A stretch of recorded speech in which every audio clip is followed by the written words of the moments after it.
Salut les coureurs, salut les triathlètes. Vous avez vu, il fait beau, hein. Et il fait même pas froid. Ça, c'est bien cool. Aujourd'hui, on va parler de kilomètres. J'ai beaucoup de mes coureurs qui me demandent, Michel, combien de kilomètres il faut courir pour préparer un marathon? Combien de kilomètres il faut pour préparer un semi-marathon, un 10 kilomètres? Et je vais essayer de vous répondre. Alors, première chose, on ne devrait même pas parler de kilomètres. On devrait parler de temps d'entraînement. Pourquoi? Tout simplement parce qu'on court pas tous à la même allure. Vous comprendrez bien que quelqu'un qui court le marathon en 2h06 à 20 km/h, quand il annonce qu'il s'entraîne 150 km par semaine, c'est absolument pas la même chose que quelqu'un qui court le marathon en 5 heures et qui fait 150 km par semaine. Le temps de course, il est bien sûr complètement différent. Donc, ce que je vous conseille, c'est de parler en heures d'entraînement. Si vous voulez vous comparer à des coureurs de niveau complètement différent du vôtre, le seul moyen, c'est de parler en temps d'entraînement. Votre copain de club qui court le marathon en 2h40, s'il vous annonce qu'il fait 120 km par semaine, demandez-lui combien d'heures il s'entraîne et vous allez pouvoir comparer avec ce que vous faites vous. Parce que ça, c'est comparable. 1 heure de footing pour lui, c'est 1 heure de footing pour vous. Sauf que lui, il a peut-être fait 14 bornes et que vous en avez fait 9. Ça, c'est la première chose. Alors, plutôt qu'en nombre de kilomètres, moi, je vais vous parler de séances. On va dire que si vous voulez progresser en course à pied et que vous êtes débutant, il est impératif de faire au moins 3 séances par semaine. En gros, de s'entraîner un jour sur 2. Si vous pouvez faire que 2 séances, c'est très dur de progresser.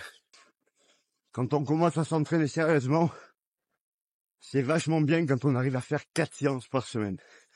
Ça vous permet d'aborder le 10 km, le semi-marathon, sans aucun problème. Vous pouvez même envisager de courir un marathon. Il faut juste qu'une des 4 séances, elle soit un petit peu plus longue. Après, l'idéal, si vous voulez faire du marathon, effectivement, il vaut mieux passer à 5 séances par semaine. Et après, bien sûr, on peut continuer de monter, mais ça, c'est encore autre chose. On parle de haut niveau ou de gens qui, comme moi, consacrent beaucoup de temps à l'entraînement. Donc, pour résumer, je vous dirais, pour préparer un 10 km, au moins 3 séances et au moins 3 heures d'entraînement. Pour préparer un semi-marathon,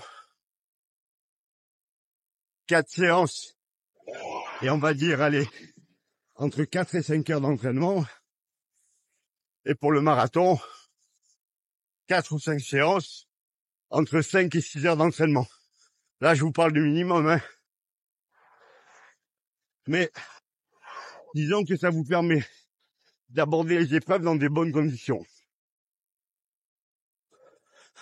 Alors, il y a une grosse étude qui vient de sortir sur le volume d'entraînement des coureurs par rapport à leur âge, leur sexe et leur performance.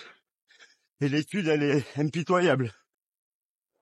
Dans toutes les catégories d'âge ou de sexe, les premières places sont toujours prises par les gens qui courent le plus.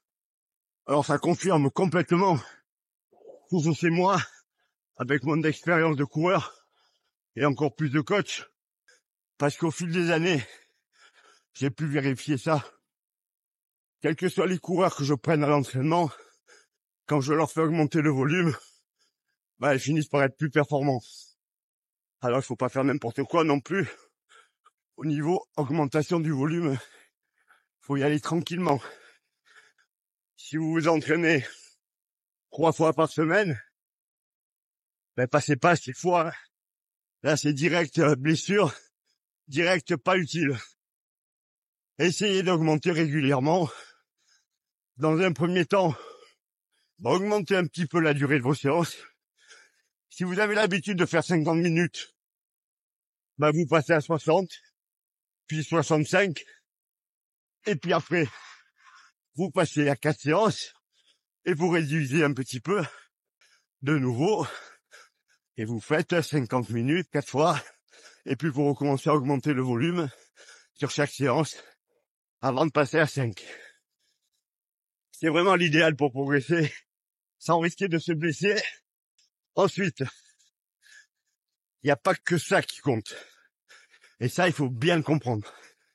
C'est qu'est-ce que vous faites dans les séances. Combien de séances de qualité?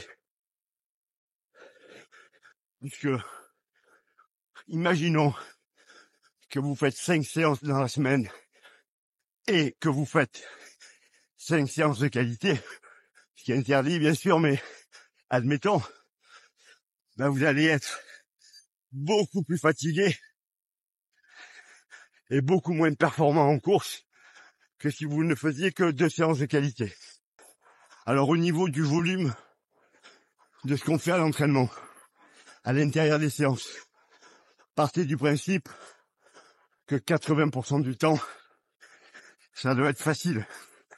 C'est ce que je suis en train de faire maintenant. Un footing en endurance fondamentale. Même les jours de séance de qualité, l'échauffement et le retour au calme, ça doit être ça.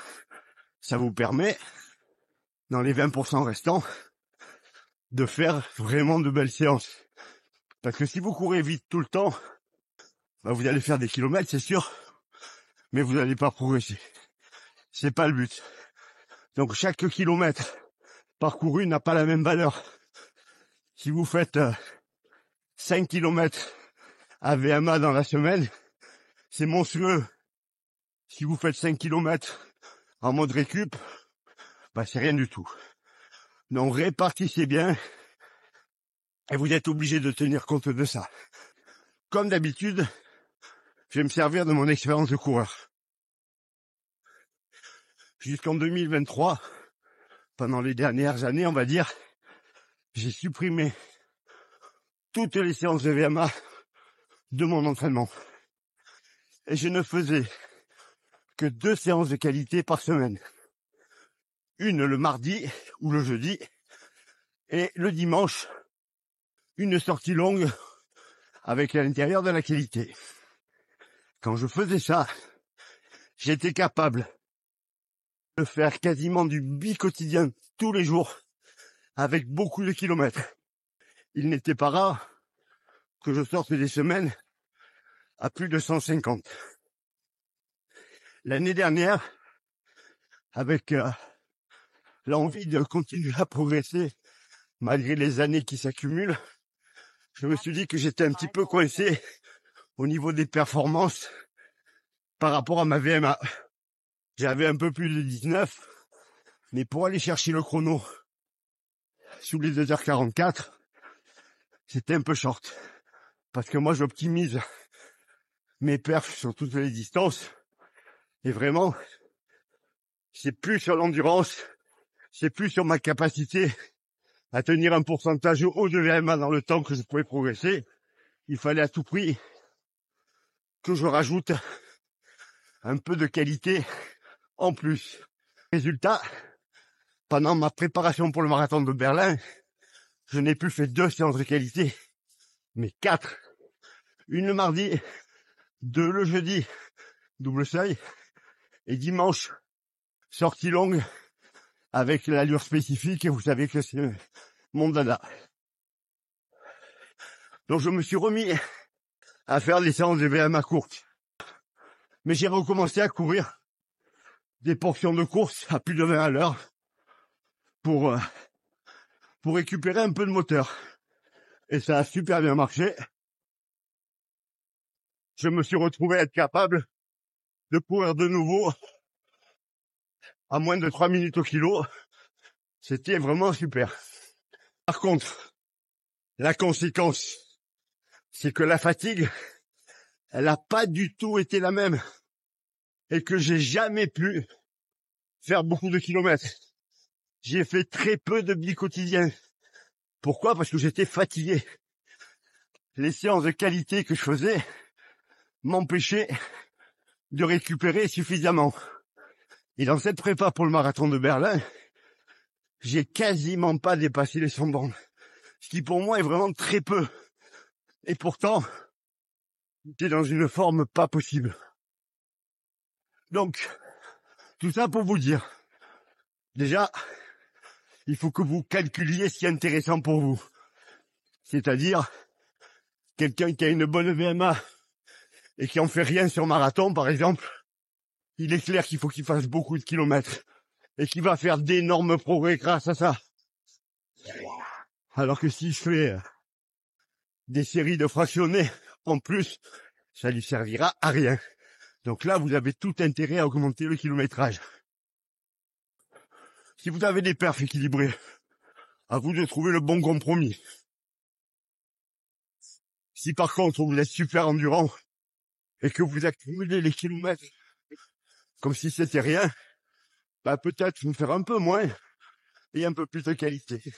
Alors après, pour en revenir au volume, pour tout le monde, et notamment pour les débutants, parce que les coureurs aguerris comme moi, je veux dire, vous avez vraiment vos habitudes, n'hésitez pas, je vous dis, à changer un peu pour voir ce qui se passe, mais vous connaissez ça par cœur.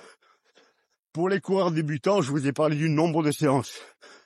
On va revenir sur les kilomètres, même si je vous disais ce qui compte, c'est le temps de course. Faites un truc simple. Ne vous lancez pas sur un marathon si à l'entraînement, vous n'êtes pas capable de faire 42 km par semaine. En 3 fois, en 4 fois. Mais ça peut être par exemple un petit moyen mémotechnique assez facile. Pareil sur le semi. Hein. Si vous courez pas 20 bornes par semaine, allez pas faire de semi, c'est pas la peine, faites des 10. Moi je parle de pour essayer de performer. Hein. Si c'est de la balade, vous pouvez faire n'importe quelle course et c'est pas le problème. Mais sinon pour le reste, mettez-vous ces petites barrières. Ça va vous aider à prendre plaisir le jour de la course. Parce que n'oubliez pas que vous devez prendre plaisir le jour de la course. L'entraînement vous mène à ça. Tout ce que vous avez fait à l'entraînement, ça doit vous mener à ça. Moi, quand je cours beaucoup, c'est parce que j'ai envie de courir beaucoup. La sensation de pouvoir mettre mes baskets et aller n'importe où en courant, elle est géniale. En ce moment, j'ai du mal parce que justement, ben là, je me force à m'entraîner parce qu'il y a le marathon de Milan qui va arriver, mais j'ai pas là une envie folle. Et là, c'est dur. Chaque kilomètre est dur. C'est même les séances en endurance fondamentale les plus dures. Parce que les séances de qualité, hier, j'ai fait un négatif split qui s'est bien passé. Parce que là, c'est dur et j'ai pas le temps de réfléchir. Mais là, quand je cours comme ça, il faut que je prenne plaisir. Et en ce moment, c'est un peu dur. Avec l'hiver, avec tout ça. Donc, tout ce que vous faites à l'entraînement vous mène à la course. Donc, essayez de vous transformer en machine à courir. Quel que soit votre niveau, on s'en fout du niveau là. On parle d'accumuler les temps de course. Vos tendons se renforcent. Votre cœur devient plus efficace. Vous voyez votre fréquence cardiaque de repos qui baisse. Vous voyez votre fréquence cardiaque en footing qui baisse. Voilà, ça sert à ça de faire des kilomètres. Plus vous en faites, mieux c'est. Mais c'est des kilomètres comme je suis en train de faire maintenant. Tranquillement. Et comme je vous le disais en début de vidéo, ne vous comparez pas à d'autres personnes qui vont beaucoup plus vite que vous, qui font beaucoup plus de kilomètres, mais qui courent pas forcément plus que vous. Voilà, ça c'est important. Et pareil pour les perfs, on en a parlé. Hein.